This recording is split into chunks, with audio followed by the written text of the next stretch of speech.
জাকাত ইসলামের তৃতীয় স্তম্ভ। পাঁচটা ভিত্তির একটা হলো জাকাত। এই জাকাতের কথা আল্লাহ তাআলা অসংখ্য জায়গায় বলছেন। নামাজের কথা বলছেন, জাকাতের কথা বলছেন। আকিমুস সালাহ ওয়া আতুজ যাকাত। জাকাত শব্দের অর্থ হলো পবিত্রতা এবং বরকত লাভ করা, বৃদ্ধি পাওয়া। তাহলে জাকাতের দ্বারা মালের পবিত্রতা হয়, এই জন্য জাকাত বলা হয়। এবং জাকাতের দ্বারা মালের মধ্যে বরকত আসে। আমার মালটা পবিত্র হবে, মালে বরকত আসবে, আমার সম্পদে বরকত আসবে এবং বৃদ্ধি পাওয়া। জাকাতের অর্থ যেহেতু বৃদ্ধি পাওয়া, জাকাত দিলে আল্লাহ তাআলা ধন বাড়ায় দিবেন, সম্পদ বাড়ায় দিবেন। কিভাবে? জাকাত দিলে আল্লাহ সম্পদ হেফাজত করার জিম্মাদারি নেন, আর মালের জাকাত না দিলে এই সম্পদ হেফাজতের জিম্মাদারি আল্লাহ নেন না। তখন মাল বিভিন্নভাবে গসব হয়ে যায়, নষ্ট হয়ে যায়, হালাক হয়ে যায়, বিভিন্নভাবে ধন সম্পদের ক্ষতি আসে, ব্যবসায় নোকসান আসে। আর যদি জাকাত দেয় তো আল্লাহ তাআলা হেফাজত করেন। হেফাজত করার মাধ্যমে সম্পদ বৃদ্ধি হবে এবং সম্পদে বরকত আসবে। জাকাতের কথা আল্লাহ তাআলা অনেক জায়গায় বলছেন, প্রায় 82 জায়গায়। আমরা জাকাত দিব। জাকাত দিলে কী লাভ হবে? আল্লাহ তাআলা পবিত্র কোরআনের সূরা মুজ্জামিলের 20 নম্বর আয়াত বলছেন, ওয়া আকিমুস সালাহ ওয়া আতুজ যাকাত। তোমরা নামাজ কায়েম করো এবং জাকাত দাও, জাকাত আদায় করো। ওয়া আকরিদুল্লাহ করদান হাসানা, এবং আল্লাহ তাআলাকে কর্জে হাসানা দাও, ঋণ দাও। ওয়ামা তুকদ্দিমু লিআনফুসিকুম মিন খায়রিন। আল্লাহ বলেন, তোমরা যা কিছু তোমাদের নিজেদের কল্যাণের জন্য করবা, মিন খায়রিন তাজিদুহু ইনদাল্লাহ, এটা আল্লাহ তাআলার কাছে তোমরা পাইবা। ওয়া হুয়া খায়রু ওয়া আ'যামু আজরা। আল্লাহ তাআলা যেটা দিবেন সেটা আরও উৎকৃষ্টতর হবে এবং আল্লাহ তাআলা মহান প্রতিদান দিবেন, আ'যামু আজরা। এই জন্য আমরা জাকাত দিব। জাকাত যদি আদায় না করি তাহলে পবিত্র কোরআনের মধ্যে আসছে, ওয়াঈদ আসছে, ধমকি আসছে এবং শাস্তির কথা কোরআনের মধ্যে আল্লাহ বলছেন। ওয়াল্লাযীনা ইয়াকনিজুনা যাহাবা, যারা নাকি স্বর্ণ, ওয়াল ফিদ্দাতা এবং রূপা, ইয়াকনিজুনা জমা করে, পুঞ্জীভূত করে, ওয়ালা ইউনফিকুনাহা ফি সাবিলিল্লাহ, আল্লাহর রাস্তায় খরচ করে না। আল্লাহ বলেন, ফাবাশশিরহুম বিআযাবিন আলীম, এদেরকে যন্ত্রণাদায়ক শাস্তির সুসংবাদ দাও। যন্ত্রণাদায়ক শাস্তি কেমন? কিছুটা আল্লাহ বলছেন, ইয়াউমা ইউহমা আলাইহা ফি নারি জাহান্নামা, তার এই সম্পদগুলোকে কিয়ামতের দিন জাহান্নামের আগুন দিয়া দগ্ধ করবে। এগুলোকে জাহান্নামের আগুন দিয়ে খুব গরম করা হবে। ফাতুকওয়া বিহা, এরপরে সেগুলো দিয়ে তাকে সেক দেওয়া হবে। জিবাহুম, তার কপালের মধ্যে, ওয়া জুনুবুহুম, তার পাজরের মধ্যে, ওয়া জুহুরুহুম, তার পিঠের মধ্যে।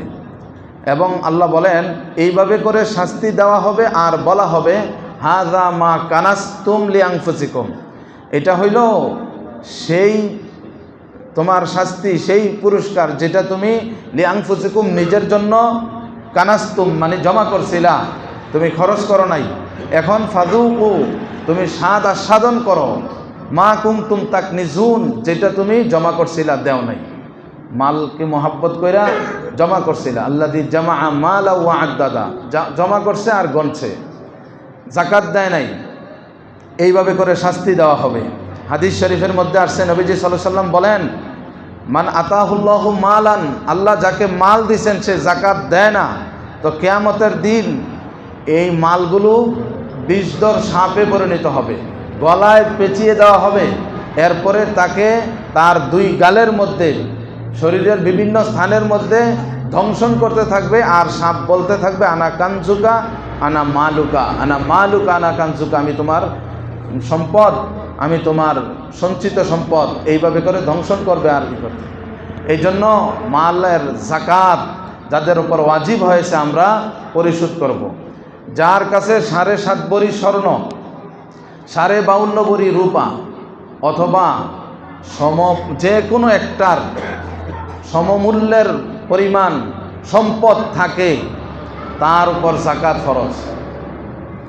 কোনো ব্যক্তির কাছে 7.5 ভরি স্বর্ণ নাই, 52.5 ভরি রূপা নাই, কিন্তু কিছু স্বর্ণ আছে, কিছু রূপা আছে, নগদ কিছু টাকা আছে, ব্যবসা করলে ব্যবসার মাল আছে, এই সবগুলো মিলিয়ে যদি রূপার অথবা স্বর্ণের যেই নেশাব, রূপার নেশাব হলো 52.5 ভরি, স্বর্ণের নেশাব হলো 7.5 ভরি, যে কোনো একটার মূল্যের সমপরিমাণ হয়ে যায়, সবগুলো মিলে তার উপর জাকাত ওয়াজিব হয়ে যায়, ফরজ হয়ে যায়।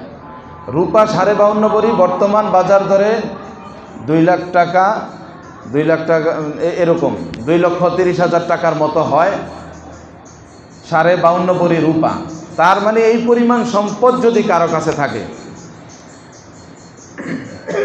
এবং এটা যদি 1 বছর অতিবাহিত হয়, মনে করেন 2,30,000 টাকার মালিক সে হয়েছে, এর থেকে 1 বছর অতিক্রম করার পরে বাস এই বছরের মাথায় তার উপর জাকাত ফরজ। তো এই পরিমাণ সম্পদ অনেকেই মালিক, জাকাত দিতে হবে, হিসাব করতে হবে, ব্যবসায় কি পরিমাণ ব্যবসায়িক পণ্য আছে, ব্যাংকে কি টাকা আছে, এবং ঘরে স্বর্ণ গহনা ব্যবহৃত হোক আর অব্যবহৃত হোক, অনেকের কাছে বিস্কুট আছে, স্বর্ণের চাকা আছে, অনেকে এগুলো, তো এই সবগুলো হিসাব করে কত টাকা হয়, বাস পরে লাখে 2,500 টাকা হিসাবে 2.5 টাকা তাকে জাকাত দিয়ে দিতে হবে। জাকাত দেওয়া যায় না কাদেরকে?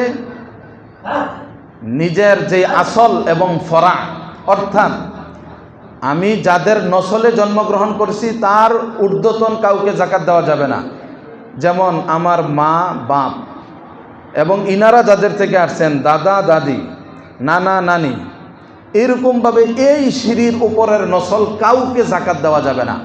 এমনিভাবে নিজের জাকাত এবং ফিতরার টাকা নিজের ছেলে মেয়ে এবং তাদের ঔরসে যারা আসবে, যেমন নাতি নাতনি, হ্যাঁ, এই সিরিয়ালে যারা পরবর্তীতে থাকবে তাদের কাউকে জাকাত দেওয়া যাবে না। স্বামী স্ত্রীকে জাকাত দিতে পারবে না, জাকাতের টাকা দিতে পারবে না, স্ত্রী স্বামীকে জাকাতের টাকাটা দিতে পারবে না। ভাই বোনকে দিতে পারবে, বোন ভাইকে দিতে পারবে, চাচাকে দেওয়া যায়, চাচিকে দেওয়া যায়, ফুফা ফুফি, খালা খালু, মামা মামি এবং শ্বশুর শাশুড়ি, যদিও শ্বশুর আম্মা এটা তো আসল না, শ্বশুর শাশুড়িকে দেওয়া যায়। এবং পিতা তার মেয়েকে দিতে পারবে না, কিন্তু মেয়ের জামাই যদি গরিব হয়, জাকাত খাওয়ার হকদার হয়, জাকাত সে খেতে পারে, তাহলে মেয়ের জামাইকেও দেওয়া যায়, মেয়ের জামাতাকেও দেওয়া যায়। এইভাবে করে জাকাতের আরও অনেক গুরুত্বপূর্ণ মাসালা আছে। হ্যাঁ, একজনের কাছে ঋণ, যে একজনের কাছে টাকা পয়সা আছে এবং স্বর্ণ গহনা এগুলো আছে, কিছু আছে, কিন্তু তার আবার ঋণ আছে, তাইলে যেই পরিমাণ তার সম্পদ আছে সবগুলো মিলে এই সম্পদকে হিসাব করবে। এখন ঋণ কত টাকা আছে এটাকে এই সম্পদ থেকে মাইনাস দেবে, মাইনাস দেওয়ার পরে বিয়োগ করার পরে যেই পরিমাণ সম্পদ তার থাকে ওইটা এখন হিসাব করে দেখবে এটা কি রূপার নেশাবে 2,30,000 টাকা হয় কিনা। যদি থাকে এই পরিমাণ টাকা ঋণ বাদ দেওয়ার পরে, তাহলে ওই সম্পদের উপর জাকাত আসবে। তবে ঋণ 2 ধরনের, একটা আছে নিজের প্রয়োজন মেটানোর জন্য ঋণ করে মানুষ, আরেকটা আছে নিজের সম্পদ বৃদ্ধি করার জন্য ঋণ করা, যেমন ব্যবসার জন্য ঋণ করলো আপনার, অথবা কলকারখানা তৈরি করার জন্য লোন নিল সরকার থেকে, ওইটা আবার বাদ দিবে না,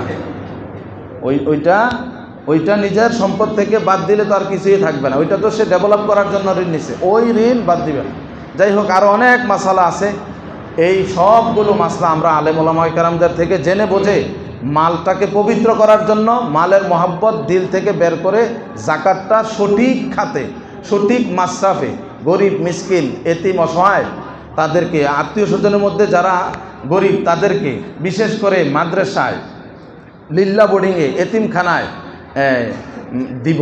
আল্লাহ তাআলা আমাদের সবাইকে প্রত্যেকটা মাসলা বুঝে আমল করার তৌফিক দান করেন। যারা কবলা জুমা পড়েন নাই 4 রাকাত কবলা